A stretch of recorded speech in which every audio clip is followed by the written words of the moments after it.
Hello beautiful people and welcome to this week's episode of my vlog.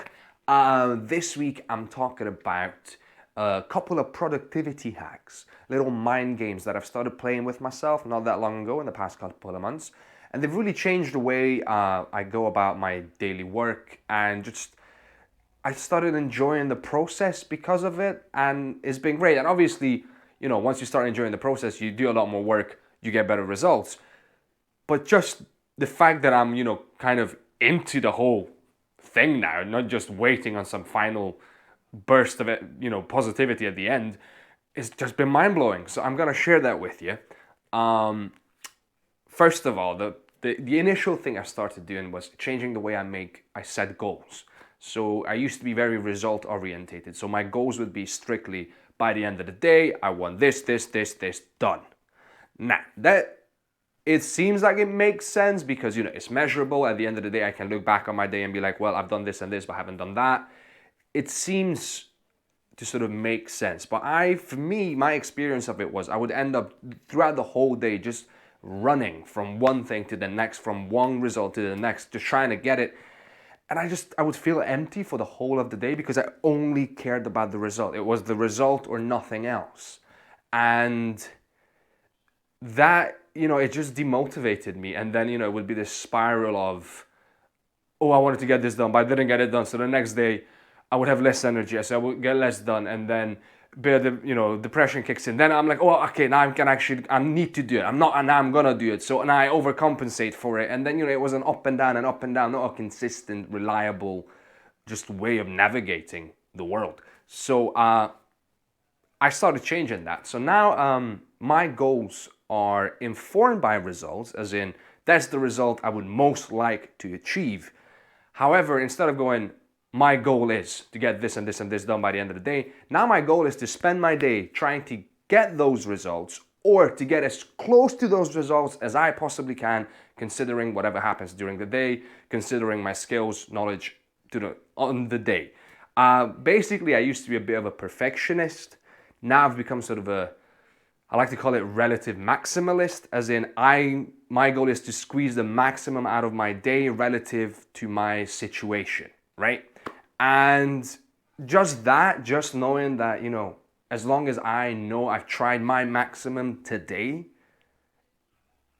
is enough. Not only is it enough that it's a good thing, is giving me the opportunity to actually enjoy the little steps along the way. And I don't stop and, start high-fiving any little thing I get done during the day, but just that inner feeling, just that inner sort of fulfillment propels me onto the next thing and the next thing and the next thing, and it's been amazing. That's one of them. The other thing I started doing is I used to take, again, because it was, get things done or nothing else, I used to take pride in my results alone. And again, that's another way to sort of demotivate yourself. Some people sort of manage to function with it, but I still think even they could do a lot better. Basically, long story short, I've learned that, the process is more important, the work is more important, trying your best is actually more important than getting things done, because you don't control in life where you begin, where you start. You don't control all the other moving factors in life that might get in your way. So you don't fully control the end result either. Now you have influence over it by the number of, by the effort that you put in. That makes sense. But the final result is not in your control. So then why build something as important as my self-esteem, as my pride, on something that's outside of my direct control? It's a setup for disappointment and just a lot of pain and panic and anxiety and all those things, insecurity and whatnot. So this is still a fairly new thing that I'm doing, but I'm like, okay, I'm gonna try to take pride in the work, in the effort, whatever it is, as long as it's my maximum effort relative to my conditions today, I'm gonna take pride in that. And the other reason for it, because I can already hear, the critics, and I would have said that of like, well, why don't you just take pride in the stuff, and then, why would you separate that, is because getting something done, the achievement is already fulfilling in itself. Like there's a pleasure that you get from having achieved something. There's a pleasure that comes, if you discover the cure for cancer, there's benefits to that versus, not discovering it, but trying really hard. Like there's a separate, positive feedback that you will gain from achieving something. So why put another layer on top of it? Why do I tie myself emotionally into it as well, on top of the already positive, just experience that's going to come from getting something done? Like once you look at it that way, it's like, okay, I'm overcomplicating my own life. So that's the other thing. And then the final one, which I kind of like this one because it just makes me laugh, is basically, even with all this work that I've been doing, sometimes you still don't feel like it. Sometimes you're still like, oh, I need to get up today. Oh, I'm just not in the right energy, or there's just stuff going on. Or you just get a little bit demotivated and something seems a bit, massive to work on right now.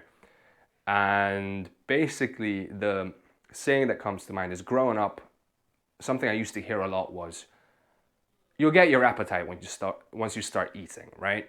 This is, for kids, when you're like, oh, I don't want to eat right now. And my grandma would be like, start eating, you'll get your appetite. And that kind of works for everything, I don't feel like working out right now. Just start working out. You start feeling nice, you'll get into it. I don't feel like writing a whatever right now. Just start writing, just start. You'll get your appetite once you get into it. And having that knowledge and just reminding myself of it, just give me that extra push of like, okay, fine. And once I get going, I'm like, yeah, I actually do enjoy this. Let's go, keep going. So it is a little mind game that I like to play with myself. It cracks me up because it's such a simple and silly thing to remember, but it does get me through the day. So yeah, those are my top 3 productivity hacks. I hope you've enjoyed them.